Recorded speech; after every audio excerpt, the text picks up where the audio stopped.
ఈనాటి లోతైన విశ్లేషణకు స్వాగతం. ఈరోజు మనం మార్చ్ 5, 2026 నాటి మురళి ఆధారంగా ఒక ఆసక్తికరమైన చర్చ చేయబోతున్నాం. అంటే ముఖ్యంగా ఆత్మ ప్రయాణం, పరమాత్మతో మన సంబంధం గురించి. ఖచ్చితంగా.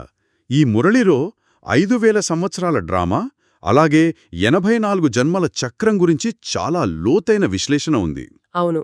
ఆశ్చర్యకరమైన విషయం ఏమిటంటే మనం శాంతిధామం అనే మన ఇంటిని విడిచి చాలా కాలమైంది. ఇది మన అంతిమ జన్మ అనే స్పృహ మనలో ఎలాంటి మార్పు తీసుకురావాలన్నది ముఖ్యం కదా. అదే కదా అసలైన పాయింట్. అందుకే ప్రస్తుత కాలాన్ని మురళిలో ఒక వానప్రస్థ అవస్థగా గుర్తుచేశారు. వానప్రస్థమంటే అడవులకు వెళ్లడం కాదు. అంటే భౌతికంగా కాకుండా మానసికంగా సన్నద్ధమయ్యే దశ అంటారా? కరెక్ట్.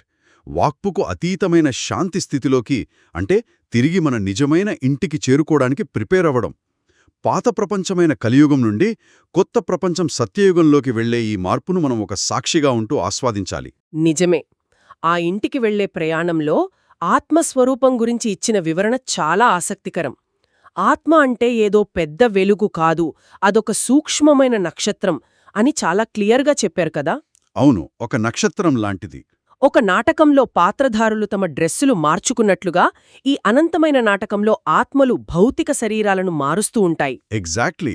ఇక్కడే నిరాకారుడైన శివబాబా బ్రహ్మ ద్వారా చేసే పరివర్తన కార్యం మనకర్థమవుతుంది. పవిత్ర కానగానే చాలామంది సన్యాసుల్లా అడవులకు వెళ్ళిపోవాలి అనుకుంటారు. కానీ జ్ఞానం ప్రకారం అది కాదు కదా. గృహస్థ జీవితంలో ఉంటూనే కమల పుష్పంలా మనసును పవిత్రంగా ఉంచుకోవాలి. అవును, ఇది కేవలం బాహ్యమైన పవిత్రత మాత్రమే కాదు, ఆత్మస్థాయిలోని సంపూర్ణ స్వచ్ఛత. కుటుంబ బాధ్యతలలో ఉంటూనే ఈ స్వచ్ఛతను కాపాడుకోవడం ముఖ్యం. బహుశా అందుకే దీనిని కఠినమైన హఠయోగంలా కాకుండా అత్యంత సహజమైన సహజ రాజయోగం అని పిలిచారు. ఈ స్మృతిని నిరంతరం కొనసాగించడానికి ఒక అద్భుతమైన ప్రాక్టికల్ విధానాన్ని కూడా ఇచ్చారు. అదే కంబైన్డ్ స్వరూపపు స్మృతి. అవును, అంటే నేను ఒంటరిని కాదు, నా వెంట ఎల్లప్పుడూ పరమాత్మ ఉన్నారు అనే భావన. ఒక ఉదాహరణ కూడా చెప్పుకోవచ్చు. చెప్పండి. మనం ఒక పెద్ద బరువున్న బ్యాగ్ను మోస్తూ కొండెక్కుతున్నామనుకోండి, ఆ బరువును ఒక గైడుకిచ్చేస్తే ఎంత తేలికగా ఉంటుందో ఒకసారి ఆలోచించండి. చాలా తేలికగా ఉంటుంది, అసలు భారమే అనిపించదు. అలాగే మన సమస్యల భారాన్ని పరమాత్మపై ఉంచినప్పుడు మనిషి డబుల్ లైట్గా, అంటే ఒక ఫరిస్తాలా మారిపోతాడు. అప్పుడు మనసు పగలు రాత్రి సంతోషంతో నాట్యం చేస్తుందని చెప్పారు. నిజంగా ఈ ఫరిస్తా స్థితికి చేరుకోవడం ప్రతి ఒక్కరి లక్ష్యం కావాలి. ఖచ్చితంగా.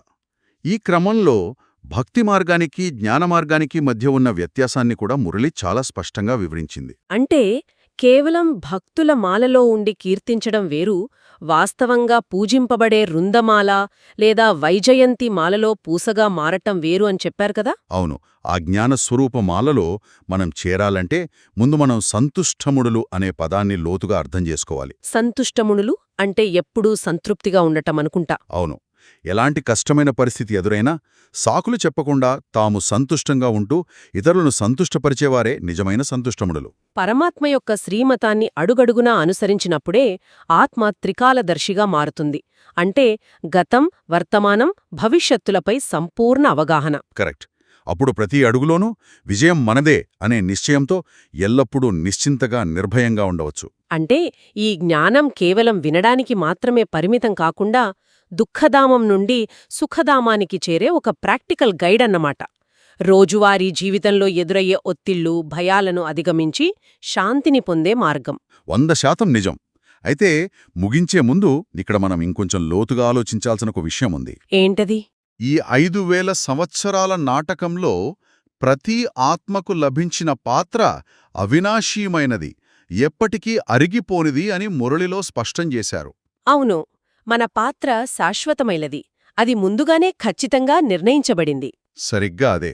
ఇది తెలిసినప్పుడు వర్తమానంలో మనం తీసుకునే నిర్ణయాలు, చూపే భావోద్వేగాల పట్ల మనం ఎంత స్వేచ్ఛగా, ఎంత తేలికగా ఉండగలం. నిజంగా చాలా అద్భుతమైన ఆలోచనిది.